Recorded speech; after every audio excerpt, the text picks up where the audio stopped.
নমস্কার, আজকে আমি মাছের ডিম দিয়ে চিচিঙ্গা ভাজির রেসিপি করব। ভিডিওটা না টেনে শেষ পর্যন্ত দেখতে থাকুন। দেখা যাক এখানে কি কি উপকরণগুলো নিয়েছি। এখানে মাছের ডিম ভালো করে ধুয়ে পরিষ্কার করে নিয়েছি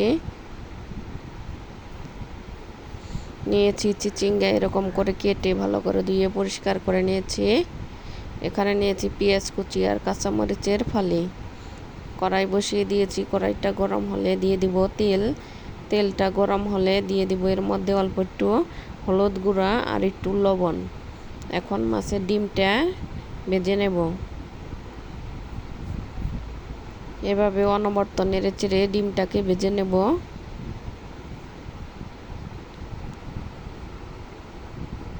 খুন্তি দিয়ে ডিমটাকে ভেঙে দেব।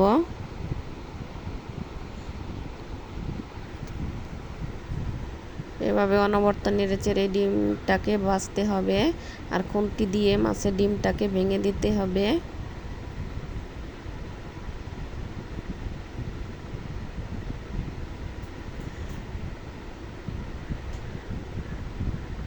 দেখুন ভালোভাবে আমার ডিমটা ভাঙা হয়ে গেছে এবং ভাজা হয়ে গেছে, নামিয়ে নিয়েছি। ওই কড়াইতেই দিয়ে দিব আর একটু তেল। তেলটা গরম হলে দিয়ে দিব পেঁয়াজ কুচি। চুলার আঁচ মিডিয়ামে রেখে পেঁয়াজটা লাল লাল করে 2 মিনিটের মতো ভেজে নেব।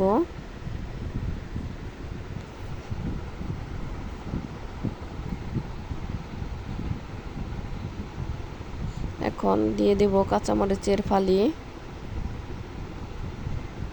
কাঁচামরিচের ফালি দিয়ে আর একটু নেড়ে চেড়ে নেব। দেখুন লাল লাল হয়ে এসেছে। এখন এর মধ্যে দিয়ে দিব চিচিঙ্গা।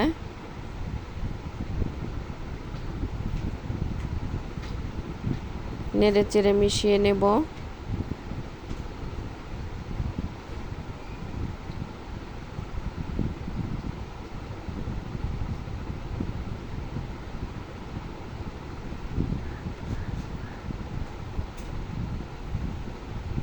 নেড়ে চেড়ে মিশিয়ে নেওয়া হয়ে গেছে। এখন এর মধ্যে দিয়ে দিব 1.5 চামচ লবণ, 1 চামচ হলুদ গুঁড়া, 1 চামচ ধনিয়া গুঁড়া আর আধা চামচ জিরার গুঁড়া। এখন ভালোভাবে নেড়ে চেড়ে মিশিয়ে নেব।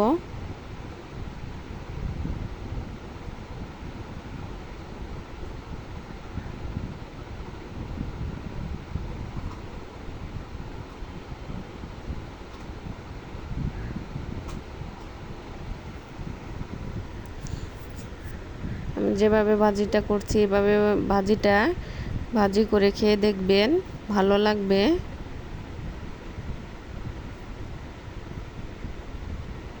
ভালোভাবে নেড়েচেড়ে মিশানো হয়ে গেছে। ঢাকনা দিয়ে ঢেকে দিয়েছিলাম 7-8 মিনিটের জন্য।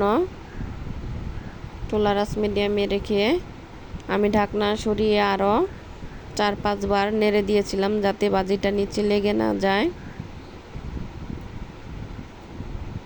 এখন দিয়ে দিব এর মধ্যে মাছের ডিম। ভালোভাবে নেড়েচেড়ে মিশিয়ে নেব। এভাবে অনবরত নেড়েচেড়ে আরও 2 মিনিট ভেজে নেব।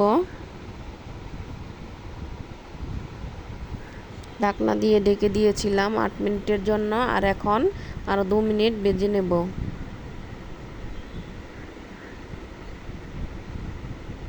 এখন এর মধ্যে দিয়ে দিব জিরার গুঁড়ি ভেজে রাখা।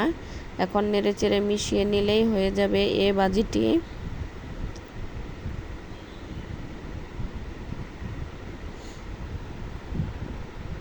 আমার এই ভাজিটি ভাজতে 10-12 মিনিটের মতো সময় লেগেছে।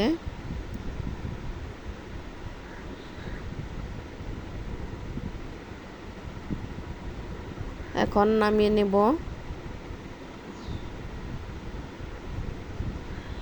এভাবে ভাজিটি মাছের ডিম দিয়ে করে খেয়ে দেখবেন, ভালো লাগবে। যদি ভালো লাগে অবশ্যই লাইক, কমেন্ট, শেয়ার এবং সাবস্ক্রাইব করবেন। শেষ পর্যন্ত দেখার জন্য সবাইকে ধন্যবাদ।